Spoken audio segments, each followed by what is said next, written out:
What is going on, everyone? My name's Andy. Welcome back to another FPL video, and today it's the points prediction video for Game Week 3. This is a weekly video where I go through 3 defenders, midfielders and forwards to predict who will do well in the next game week. I have an overall pick, one player from outside the top 6 teams, and then a player that's owned by less than 10% as well. So I'm going to quickly run through how I did in Game Week 2, and then we'll jump into the predictions for Game Week 3. So looking back on Game Week 2, I did pretty well for defenders and forwards, but not so good for midfielders. Starting off with Laporte, just the 1 point. Do feel a little bit kind of agreed that he could have got more points to this one. Only one shot in the box conceded by Man City against Spurs, and they still came away with 2 goals. So I think Spurs considered themselves pretty lucky, and Laporte only the 1 game, only 1 point. I was hoping that would be a pretty tight game. It wasn't. Coleman for Everton obviously got the clean sheet there, 5 points, which was nice. Unfortunately, it was Lucas Digne that came away with the points this time. But like I said in Game Week 1, both of them were really attacking. So I do think there's a chance for both of them to get points moving forward. But obviously currently it looks like Lucas Digne is slightly the better option for 0.5 million more.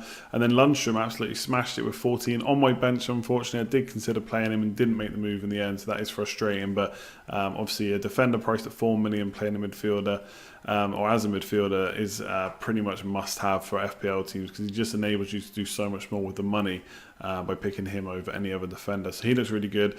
Midfield was rubbish. Pepe, just a 1 point for Arsenal, didn't start, so he just came on for that 1 point. Thought that he might start the second game. Turns out it's going to take a little bit more time to bed him in. So at 9.5 million, probably one that you're not going to go for just yet. McGinn, only the 2 points with Villa after a pretty nice start to the season against Spurs. Still think he's going to be good value for points going forward. And Salah, look, Mane and Firmino did well. He didn't. That could be reversed in the next game. You just never know. So I'll always back Salah as the main man. But Mane does look really good. I think he's outscored him in 2019 in terms of goals as well. So there's arguably a good reason to go Salah to Mane to save 1 million. Forwards, like I said, Firmino did well, 8 points. Pukki smashed it, hat-trick against Newcastle. Fair play if you bought him in. I would have been tempted with doing King to Pukki maybe, but King's still got his goal, so I can't be too concerned about that, and I wanted the 2 transfers going into Game Week 3. Then Abraham, only the 1 point, so unfortunately obviously we're not too sure exactly who's going to start every week for Chelsea, so that is a little bit of a worry. Maybe would have done better if they played from the start, but yeah, definitely not a good pick, that one. So going on to my defender picks for Game Week 3, I am trying to mix it up a little bit every week. Again, I keep saying I don't want to keep picking the same players every single week. It'd be very easy just to pick Man City defenders or Liverpool defenders week to week, so I'm going to try and mix it up a little bit. Wan-Bissaka is the number 1 pick against Crystal Palace at home. I actually think if you're a Man United defender owner, yes, it was annoying not to get the points against Wolves, but it probably will put a lot of people off bringing them in for Game Week 3, even though this is when the fixture run gets pretty nice for Man United. So the Wan-Bissaka probably going to be a little bit more attacking than last year. Should hover up the bonus points when they do get a clean sheet. And I think Crystal Palace at home is a pretty decent fixture to do that. I think definitely goal shy. And I think that kind of goes across the board with these picks. Very goal-shy teams that are being played. El Mohammadi, bit of a legend in FPL a few years back when he was playing for Hull. Really good option there. But I think he was about 4.5 at the time as well. Created the most chances in the Aston Villa backline.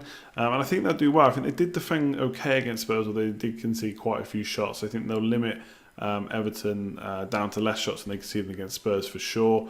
And I think Everton, as good as they've been and as good as, or as happy as I am with Lucas Digne, they have been a bit goal shy. So I think there is a good chance that Villa could do something there and get a clean sheet, their first one of the season. Obviously, it was a bit risky, new team to the Premier League, probably not the top team defensively, but I just think with his chances created and potential for a clean sheet against the goal shy Everton, could be worth some points there.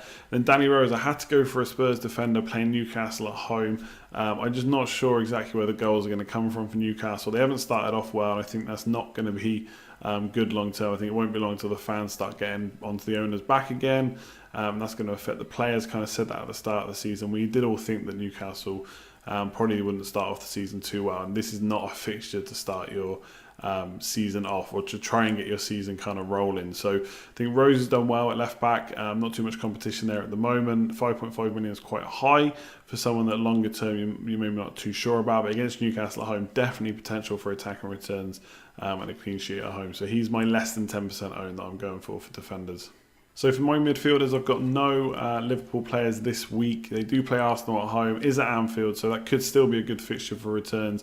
We saw Salah do well against Arsenal last year, and Mane's been really good at home as well. So definitely not saying they can't get any points, but I think for my number one pick, it has to be Sterling against Bournemouth. He's got an awesome record against them. They had something like 30 shots against Spurs, which is the same that Spurs had against Villa in game week 1. So for Man City to rock up playing a top 6 side and to just play them like that was absolutely insane. Good chance for Sterling. I think De Bruyne could be a really good pick as well. It is away. But I just don't think Bournemouth have got the players to stop Man City. I don't think anyone pretty much in the league has. So Sterling has to be the number one pick. He's going to probably be my captain this week as well. So definitely backing him. Trossard, good fixture. Southampton at home. Obviously didn't start in game week 1, which was frustrating for owners. But has come in and started off in game week 2 and got his goal and had one disallowed for VAR. Won't go into VAR too much in this video, but I am quite enjoying the drama it brings. I know a lot of people don't like VAR, but it does make things interesting. I don't think people stop celebrating. They still celebrate, and they celebrate again once the goal goes through as well, although that hasn't happened too often so far. But yeah, Trossard definitely looking good as a non-top 6 pick. I think I've read a few kind of opinions from Brighton fans and stuff on him, and he seems to be, or at least in game week 2, was the goal threat. Obviously Mopai hasn't started yet, so he could be one to monitor going forward, but I don't think Brighton can really afford to necessarily bench Trossard in the next game. And although Potter does kind of mix up his side a bit, I think people have said that kind of that happened at Swansea. Formation got changed, personnel got changed. I think Trossard's too good probably for their team to keep benching. So I think he'll start in game week 3. He's got his goal now. That'll obviously settle him down a bit. So a really good pick for this week. And then Daniel James is risky. I think under kind of 6 million or under, there's not too many players to look at. You've got Mount, maybe Trossard as well. But Crystal Palace at home, obviously he's on the score sheet already. Started in game week 2 against Wolves. I think he's going to start in game week 3 as well. I don't really see any reason why he wouldn't at this point. There's not too many other options. We can play on the wings. I think they'll give him a chance. I think Crystal Palace not looking too great at the moment. Is at Old Trafford as well. So I think for less than 10%, there's definitely worse punch you can make. So I'm going to go for James. Maybe a little bit biased for Man United, but what the hell. It's a points prediction video, and I'm very hopeful they'll get some points this week. So last but not least, we've got forwards. And number one pick absolutely has to be Harry Kane this week. I didn't go for him in game week 1, even though he looked like the obvious pick. Went for Aubameyang instead, who did get points, but not as many as Kane. Obviously didn't get anything against Man City, so that's maybe going to put a few people off, but realistically, I don't really know how many points you can expect against Man City. Like I said for Laporte, when I pick a player, if they're playing Man City, I expect nothing. If they get something, that's even better. So obviously he did get the 2 goals against Villa. Newcastle have not started the season well. Pukki's just scored a hat-trick against them as well, so there's nothing to say that Kane can't do the same. If he gets enough shots in and around the box, I definitely see some goals there for sure. And I think, a brace would definitely not be out of the question. And, maybe even a hat-trick. He'll match the great Timu Pukki. So Kane, number one pick. I think there's not too many arguments about that. The other thing I like about Kane right now is midfield-wise at Spurs, it's a little bit all over the place. You're not quite sure who's going to start. Mora just got benched. Then came on and scored, so will he start the next game? Son's now back as well. Lo Celso's there. Ali could be back from injury soon enough. Eriksen, Lamella, etc. So midfield-wise, it's tricky to call, but Kane will definitely start every game, so he looks a really good option right now. Jota, I think a lot of people are probably starting to get a little bit concerned about him if they've picked him from the start, because he hasn't done anything in the first 2 game weeks. We did talk a lot about Wolves pre-season, that they are playing in Europe, and that's probably going to affect them. Maybe they take a bit of time to get going. I think the first half, Man United were definitely the better team in game week 2. But once Traore came on, they kind of livened up Wolves a bit and caused some trouble down the right. So Jota maybe not looking quite on it, but I think going forward they got some really nice fixtures. So I'm probably not going to bring in Jota because I think Pukki looks like a better option. But if you've got him, I wouldn't be too concerned about getting rid of him. Burnley at home is a nice fixture for them to get off the mark. And then once he's got going again, who knows what they can do. Obviously, the more they go on in Europe, that could cause problems. But I think Jota looks good for points this week from a non-top 6 point of view. Then less than 10%, I'm going for Danny Ings. Brighton away. I know they've done okay defensively so far.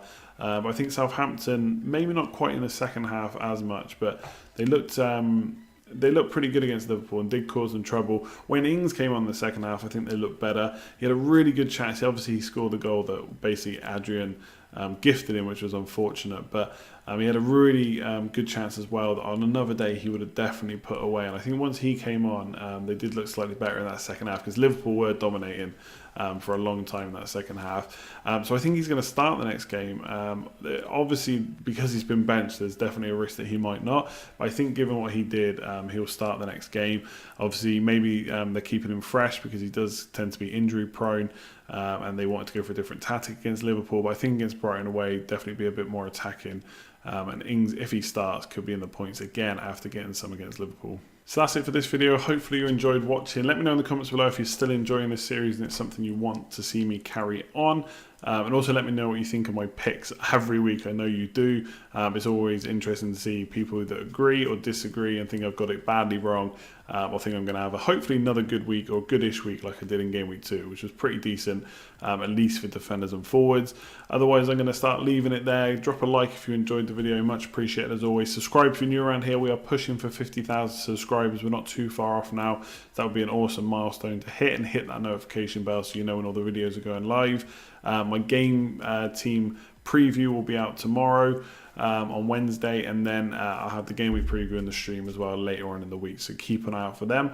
Otherwise, I'm going to leave it there. Like, comment, share, subscribe, all of that good stuff, and I'll catch you next time.